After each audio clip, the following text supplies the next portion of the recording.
Amen? Paggaling ka sa bahay mo, mag-convert ka o hindi na mahal, may dalang dumi yan. Amen? Lahat mag-celebrate sa Lord. Lalo na pag umulan. Pagpasok mo dito, kailangan doon pa lang. Yung paamok mo talagang sapatos mo, o kaya na kasi nila. Talagang iwasan, talagang kailangan mong ipunas doon para pagpasok mo, hindi magpuntik dito. Hindi magdumi. Amen? Pero din sa ating pananumbahan, kapag tayo umalis sa ating mga tahanan patungo sa ating bahay, samba ng ating mga Panginoon, tiyakin natin na mahal pagdating mo sa bahay, samba ng mga Panginoon, kapag tayo maglingkod, magpuli sa mga Panginoon, iwan natin lahat kung anong meron sa ating bahay. Amen? May problema ka, sa pagsubok ka, tapos mag-usig ka, iwan mo yun. Dahil sabi ng Biblia, seek ye first the kingdom of God, and all these things shall be added unto you. Palakpakan natin ang ating mga Panginoon. Amen? Lahat mag-celebrate sa Lord. Unahin mo muna ang ating mga Panginoon, wala kayong gagawin. Ibig sabihin, simula ang isang palagawain, nakafocus ka sa pakikipag-ugnay mo sa ating mga Panginoon. E wala si praise the Lord. Kaya nga, lagi ko nababanggit, mga manamahal, praise God, nalagay sa bulan pulpito. Palaga natin kapag tayo narito sa bayan sambahan. Amen? Dahil kung ating kukumputin ang ating oras, ating pagdalo ito pag-araw ng Miyerkules, pag-araw ng Biyernes, prayer, pag-linggo, kunti lang ating oras. Amen? Lalo sa praise the Lord, ilang oras ba pag-araw ng Miyerkules? Alas 5 ka na, ilang oras yun? Ilang oras? 5. Ay yung Friday overnight. Ilang oras na? Amen? Kayo din ba? 5? Amen? Eh yung Sunday, ilan na? Total natin lahat. Ilan na mahigit? Kasama ng Miyerkules, Biyernes at Linggo. Ilang oras na? Ha? Yung mga galing sa mat. Ilang oras na? 14. O wag natin 15. Kulang pa rin. Dahil ang hiningi ng ating mga Pinoon, 24 hours. Yung ikapatong araw, ang buong isang araw ay 24 hours. Kaya ang ginawa ng ating mga magulang sa mga Panginoon para mabuo natin ito, kapatid, praise God, hinati yan. Amen. Dahil magsabi, praise the Lord. Kaya alam sa probinsya talaga, may talagang oras. Amen. Iba kasi oras talaga sa Manila, tanda na ating mga gawain. Talagang, yung iba nga, nandito tayo sa mga gawain, kulang lang ating oras, mamadali pa tayo. Amen. Lalo sa praise the Lord. Kaya ang ating pagsamba, tanda natin, tayo na pa ito para sa ating mga Panginoon. Amen. Present your body, a living sacrifice, holy and acceptable to God. Amen. Lalo na pag tayo nagkakatipon, ang lugar nito nagiging banal na dako. Amen. Holy ground. Ganun binagit ng ating mga Panginoon. Amen. Kaya binagit Prophet Moses. Amen. Sapagkat ang daong niyo pinatayuan ay banal na lupa. Kaya kahit saan tayo magtungo, magagawa ng gawa ng malulitsero ito, makusada sa mga kahit saan magdaos, ang lugar ay nagiging banal na dako. Amen. Lahat magsabi, praise the Lord. Palakpakan natin ang ating mga Panginoon. Kaya ipisip natin ang ating mga sarili, banal. Sana pa ang ating mga present your body living sacrifice. Tapos ang ating katapatan pagsamba, paglilingkod sa ating pinakamang mga Panginoon. Amen? At sa ating pagsamba. Kaya nga napakalaga ating pagdalo, mga minamahal. Amen? Dapat sa praise the Lord. Sa bawat ating pagdalo, dito natin pinapakita sa ating mga Panginoon na ay nagtatrabaho ng ating mga kaligtasan. Amen? Lahat sa praise the Lord. At kailangan sa pagdalo, anong hindi naman ang Panginoon kapag kayo maglingkod sa Kanya. Amen. Matakot ka sa Panginoong Diyos, lumangad ka sa lahat ng kanyang daan at ibigin mo siya at paglingkuran mo ang Panginoong Diyos, buong puso mo at buong kaluluwa mo. Palakpakan natin ang ating mga Panginoon. Kaya ganun ang ating paglingkod sa mga Panginoon. Para sa mga gawain ka, wala kang kausap, ang magpare.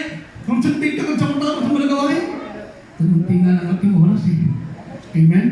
Tingnan ang oras sa outreach. Amen. Nagmamadali pa. Kaya nga kahit noon, nagmamalapit mamadali. Alam niyo po ba kung bakit pinagbawal ang mga rilo pag-aaral ng gawain? Amen? Lalo sa praise the Lord. Kasi karamihan kabagiran, kahit saan, nasa karatapos ko lang Diyon, Bulacasonen. Amen? Giving pa lang. Amen?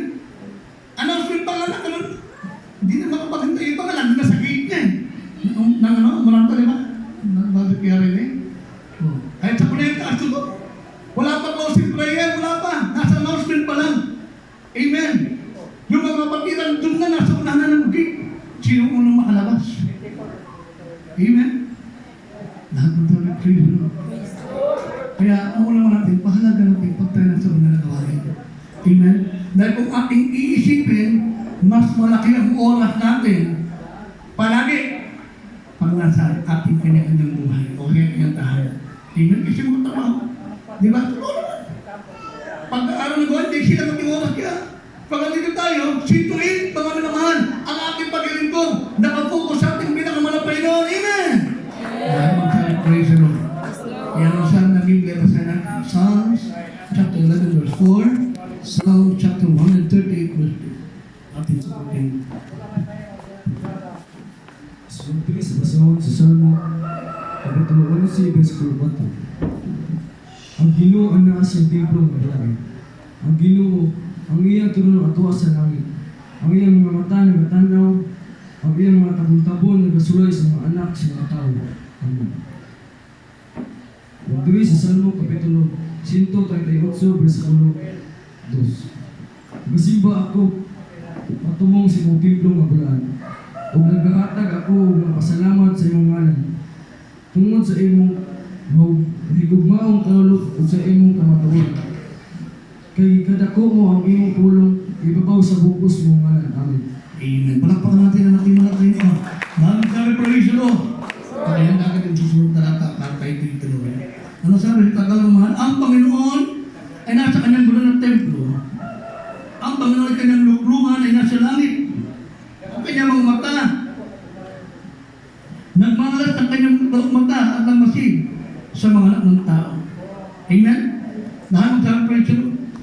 Kaya nga, pag nasa loob tayo ng gawain, uwag tayo sa mga gawain, lalo pag wala sa mga gawain, lagi nakatingin ang ating malapit. Amen? Kung wala tayo sa mga gawain, kanya tayong buhay. Pinagmamasan tayo ng ating malapit noon, mga manamahan. Amen? Lalo tayo, praise the Lord. Lalo na. Pag nasa mga gawain, bakit? Amen? Baka magsabi ng Biblia, ang Diyos ang Espiritu, sambayin siya sa Espiritu Tohanan. Sabi ng Biblia, dalawa o tatlo sa kanyang pangalan, narito siya sa ating kaligtasan. Amen? Amen! Kaya naman ating ginagawa, simula umpisa, tayo pa tayo nakikita ng ating mga Panginoon. Amen? Nakita natin mga ito, ating magpuri, ating awitan siya. Amen? Lalo siya, praise the Lord. Kaya babasa ng malagabig ang ating puso't isipan. Amen? Amen? Kaya siti, kapag nasa mga nagawain, ibigay mo na yung 100% na kalakasan sa paglilingkod mo sa ating mga Panginoon. Amen? Lahat magsabi, praise the Lord. Amen? Ano sabi ito, isa sa mga beloved children? Kapag nasa mga gawain, isipin mo, ito na yung huli. Anong ibig sabihin? Hindi naman namin parang mawawala ka sa mundo. Ang sinasabi dito, kapatid, ito na yung, ibig sabihin, ibigay mo talaga yung buong lakas mo sa mga Panginoon. Amen?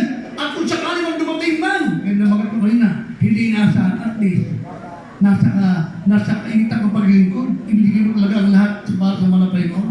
Amen? Pero kung nandito man tayo, physically present, pero mentally absent. Amen? Delikado yun. Nagpupuri, no? Pero isipan na doon, pumunta na kayo mga alaga kong baboy. Pumunta na kayo ng negosyo. Nasikasa kayo mga customer. Amen? Amen? Pumunta kayo mga customer. Baka mali ang pag-chocolate, may magreklamo. O, pumunta kayo dyan. Tinik ka, hindi na kontento, tinawagan pa. O, pumunta kayo dyan. Eh, ito, hindi pa kami tapos, wala gawain pa. Amen? Hindi dapat gano'n, mga minamahal. Ay dapat yung maunawaan, mga minamahal, dalawang klase ng magiging pagkakailan. Amen? Bakit ito pinag-aralan para maunawaan natin at maiwasan natin? Ganun pala. Amen? Kasi ang bakla hindi lang basta nagbuka sa dati mong buhay, tumalikod sa mga Panginoon. Amen? Ang isa po nga,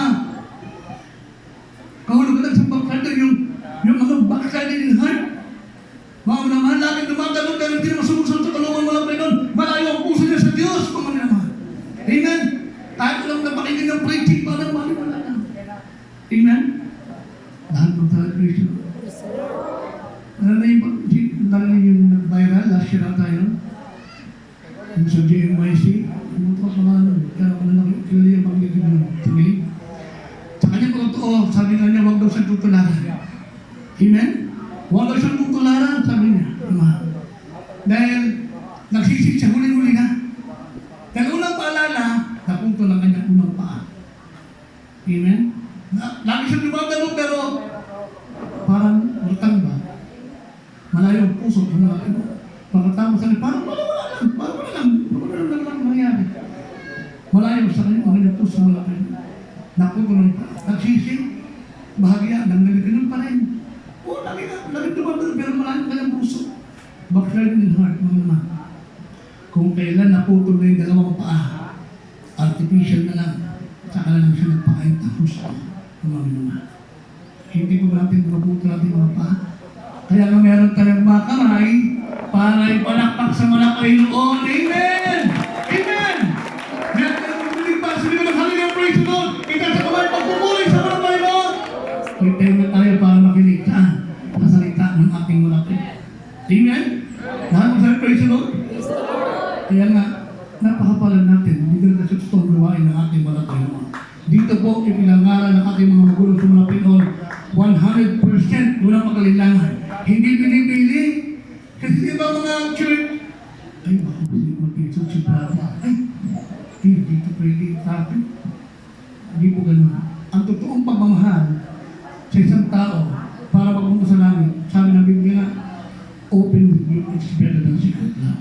Amen? Pagmamok mo sa mga Pinoon, alam mo mali ng nagwag panalahanan mo.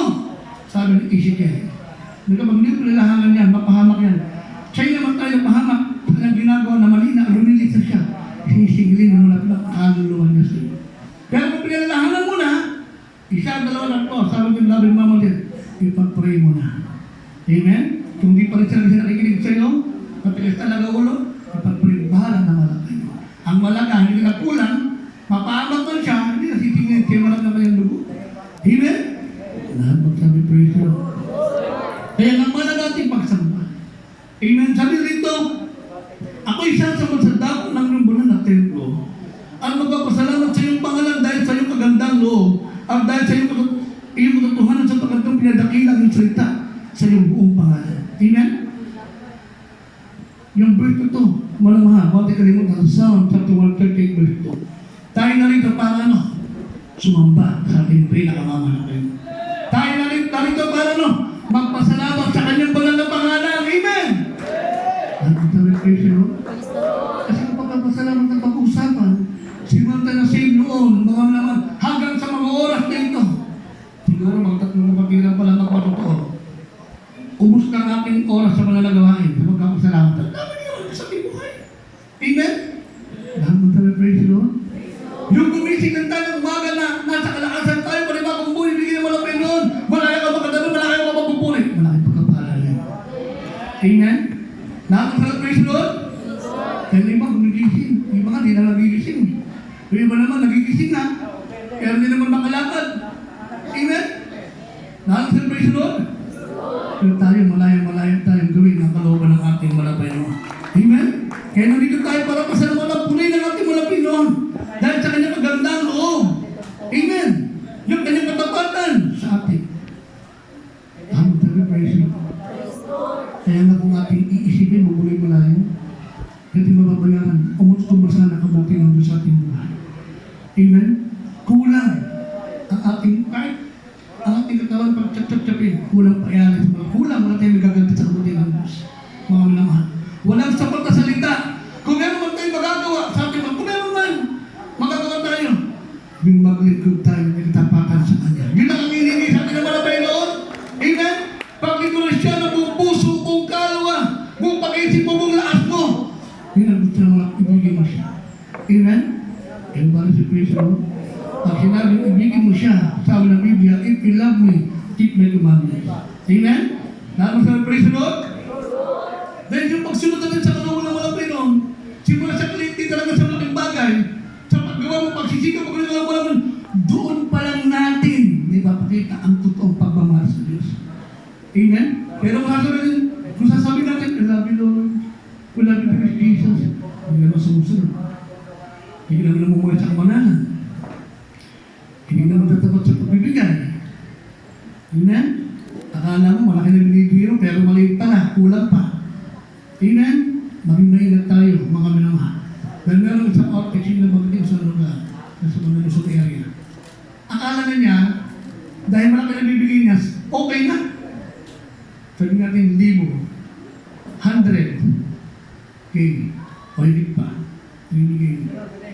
Pero dumating yung paalala palo sa isang itlog ha. Nagkaroon ng buko lang kanyang ilong. Nang pinag-check sa doktor sabi, cancer. Amen? Nagpa-counsel siya. Amen? Pero siya, sa kabila ko lang. Lagi ka naman tumatanong, tapat ka naman sa pagbibigay. Sabi mo, tapat ka sa pagbibigay. Namumuli kami kamalala. Sabi ng kapatid, hindi ko tapat sa pagbibigay. Tawag siya. Malaki nga po yung binibigay ko, pero kung lang, tira-tira lang yun. Amen? Sabihin, malaki ang bigay na bibigay sa malaki. Sino bibigay siya? 5,000, 3,000. Tira-tira lang pala yun. Yung pagbibigay niya parang pagbibigay ni Cain. Na hindi kinugdan ng malabay, no? Ano sabi ng preacher? Sabi ng gawa, magsisika. Ibalik mo naman pag-inom sa magsisika, magparting ka. Kung kailangan lahat ng hindi mo ibigay, ibalik mo sa malabay mo. Nagparting 3 days. After 3 days, nagpa-check up. Talagang ito magsisika kasi kung siya nagsisik, hindi siya pagagaling. Pag-check up, sabi ng doktor, nasa yung cancer mo dito, ano ginawa mo? Amen! Amen. Ang nagtapat tayo sa pagbibigay. Maligtapatan. Sa paglilingkod sa ating mga Pino. Amen? Lahat mag-celebration. Kaya magtapat ka sa itong bagay. Kung nakikita o wala sa atin ang mga tanda natin, wala pang CCTV, ulitin natin ito, wala pang CCTV, matagal na rin nakatingin sa atin. Pinakamalakang CCTV. Kahit wala nakikita sa'yo, kahit kung iniisip mo pa lang, hindi ko na nakakalam. Nababasa at nakikita natin. Kaya nga, tayo lahat, wala exception dito, lahat tayo, mga naman. Sabi ng Iglesia sa chapter 12 verse 14, naman, ang mabuting pasama, harap sa hukuman ng Diyos. Paglasa mo ang bagong tipan, mga naman, harap tayo lahat sa hukuman ni Kristo. Pag binasa mo yung Revelation, kapatid, Revelation chapter 20, 11 hanggang 15, nakalagay doon, lahat ng ating ginagawa, mabuting pasama, balik na bagay, lahat ng ginagawa, o yung ating naka-record lahat. Ibig sabihin, wala tayo may tago sa malapit. Kahit tago ka ng tago. Oh, tago ka ng tago. Yan na lang magugulat. Amen? Nakakahiya man. Ito na ito. Yung iba, tago-tago, nahiya pag nabunyag eh. Maganda, para hindi ka lang nahiya, huwag kaya lang mo ng masama. Gawin mo kalooban ng Diyos. Amen? Lahat mag-sabi, praise the Lord. Magugulat, mabot na ng 200,000. Amen? Amen? Akala ko 200,000 yung hindi pa pala. Amen? Alam niyo po, sabi natin malapit babalihin sa mga sa connect. Alam ko, nakakalagay kaya rin ito eh. Connect sa doon binanggit eh. Dahil sa connect sa doon naman, marami talaga natin yung pakapatiran kapag mayroong umutang, hindi nagbabayad. Pati siya ng iba, alam pa yung ibalagin mamaliyan? Kapag siya umutang muli, bigyan mo na lang. Yung hindi yung eksaktong yung hinihingi niya, bigyan mo na siya ng narang, pero huwag lang sa chikilin. Sa inyan si Amen? Lahat ng praise the Lord? Amen!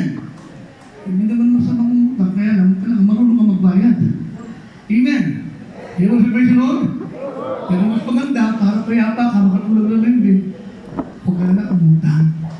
Amen? Bakit? Dahil wala ng mistero ito, tandaan mo natin, pinangarap, tinuro natin yung mga pastor, pinadala mga pastor, labit naman yan. Tinuro natin sa panampalataya. Kaya pag may kusada, magkukusada, pag naman naman, hindi iisip magandang gastos. Wala nga pang gastos eh. Amen? Anong ginuulan ng ating ginagala pala pa sa labit naman yan? Hindi gastos eh, nanginisip ka, mag-ayuno. Amen? Bakit kailangan mag-ayuno? Mag-ayuno! Pag ipanalangin, i-provide ng natin ng mga gastos. Pagkatapos sa ayuno, mga naman, amen, yung mga gastusin, damating na lang, basta provide lahat ng mga Panginoon. Lalo sa represyon, hindi yung magpukusada tapos masusulisin ko. Ito sa inyo ha, tulong-tulong. Hindi po ganun. Ang ibig sabihin, wala kang pananampalataya niyan.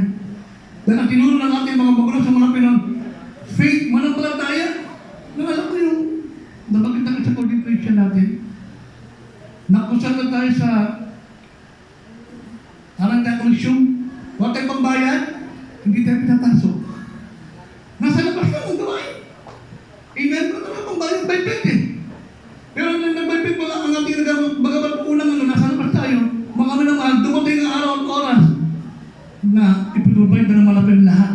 Amen? Lahat ng sabi, praise the Lord. Kaya, tayo, tiro dito, hindi umasa sa tao, umasa sa Diyos.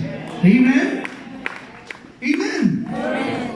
Kaya kung sa pagsubok ka naman, mga naman, dahil talaga, di mawala talaga yung pagsubok sa Kristiyano. Diyos ka lalapit mo sa tao. Dahil sa Biblia, sumpain ang tao na umaasa sa tao. Sumpain, ha? Amen? Pero ati kapag yan nga, ito sa main church, talala ko, ha? Nang hindi pa siya saved, hanggang na-save siya, alam niyo po ba kung magkano utang niya? Maliit na. 40 million. 40 million, isipin niyo, hindi pa siya saved. Kaya nga, hindi pa siya saved, ang ginawa tayo wala sa pambayan, manaman, meron siyang bakit, naka-MBA na siya, nagkaroon taong grasa siya, meron tayong gawa siya ng kaso doon. Kasi lang siya, sabihin, talagang pinili siya na malaki nun. Sabihin, nabukis mo ha, tapos hanggang patuloy dumalo, yung mga niya mo, inayos na, sa patuloy na paglilingkod, meron pala siya 40 million na utang. Pero, ang iba na naman natin nun, nakalimutan niya, hanggang siya utang 40 million. Kaya siya, hindi na siya nagalala. Parang, kampante na siya. Amen? Ibig sabihin, kapag sa Diyos ka umasa, ang malaking tutulong sa iyo. Amen? Pero pag sa tao ko lumapit, talagang naku po. Baka wala pa yung manginigil, lalo na pag naman na NBA. Nanginginig ka, pati lahat na. Amen? Pero nandupin mo na mga Pinoon, dahil patuloy siyang gumagalo, mga Pinoon, ito nang para sa problema. Amen? Pero kung talaga eh. Nakalimutan niya, nakapaski ng mga, sa airport ba? Nakablakan, anak na lang nag-shoot ko ulit. Bagang putin na lang siya. Pero alam mo, mula ng mga Pinoon, nakilang sakay sa aeroplano, sakay sa barko, hanggang namin pa sa panahon sa pag-ipagalingkod, yung 40 million, nakita niya yung pinagutangan niya. Sabi sa kanya, bakit ka namin nahanap? Bayad na ang utang mo. Palakpakan natin ang natin. Kahit sa Diyos, ilan? Kaya sabi pag-ilingkod, hanapin tayo sa mga Pinoon, sa bahay talanginan. Dito tayo lang makikipagtagpo sa mga Pinoon. Lumalapit pala Pinoon, kapagat mo ako. May problema ako, may pagsubok ako. Sa mga Pinoon pala umiyak. Amen? Kaya nga pinapintutan naman kami sa mga pagsubok para natin mapalapit sa Diyos eh. Kasi hindi siya nagsasabi pag walang pagsubok. Amen? Hindi na makalilun. Ano pag talagang grabing pagkapala na, hindi mo naisip pagkakainin para mahihilo ka na unahin ko dito. Amen? Hindi mo na alam eh. Pati yung bahay mo, yun na, masak na uuwi. Minsan, hayahay na lang. Ayaw na malapin ng gano'n. Kaya nga minsan, pinapitutan na malapin na tayo yung pagsubong problema para natin malapit. Dahil may problema ng Kristiyano, grabe ang regulation prayer natin, di ba? Amen? Ngayon ba sa atin, kung talagang Kristiyano, pag may mga pagsubong problema, kung hindi ka kayanin, nakakayunan pa yan. At magsabi, praise the Lord. Pagkatapos ayun, wala ng problema. Palakpakan natin na natin malapin. Ano sabi ng unang Korinto? 14, 26. At Acts chapter 2, verse 46. Tapos, ibalik sa 1, doon sa 4. Praise the Lord, diri sa bason sa unang taga-Korinto, Kapitulo 14, versikulo 26.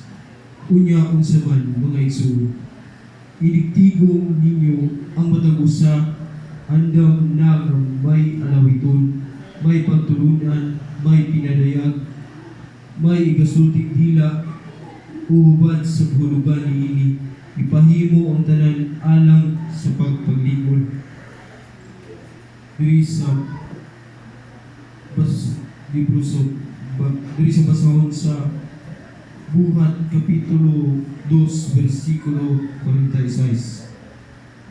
Ug sa adlaw sila na nagpadayon sa paghiusa dito sa templo sa pagbikas-bikas sa tinapay sa ilang kabalayan ug sa pagpangaon nga dinuyugan sa kasadya ug kayano sa kasing-kasing.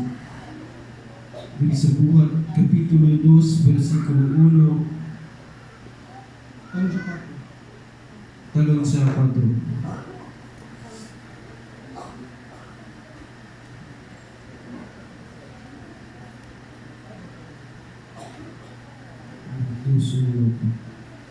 Ug sa pag-abot na sa adlaw sa Pentecost, silang tanan nagkatigom sa usa ka dapit. Sa 4,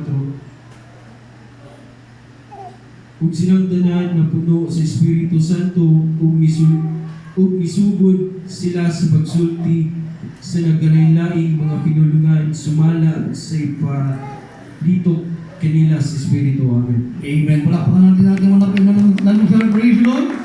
Eh, na lang ating huling talata. Last mo siya tayo.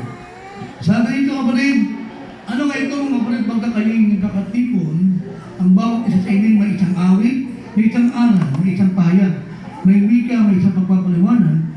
Gawin ninyo lahat ng mga bagay sa ikatitibay. Amen? Lahat mo sabi praise the Lord. Kaya dahil sabi mo lang pagtana sa sambahan, o nasa mga gawain na. Amen? May isang awit, dapat lahat tayo sama-sama kumawit. Amen? Sama-sama na magpuli sa ating mga Pino. May isang aral. May isang aral. Tayo po'y tinuruan. Kaya naralan natin mga magulang sa mga Pino na dapat ating sundin isa dalawa. Amen?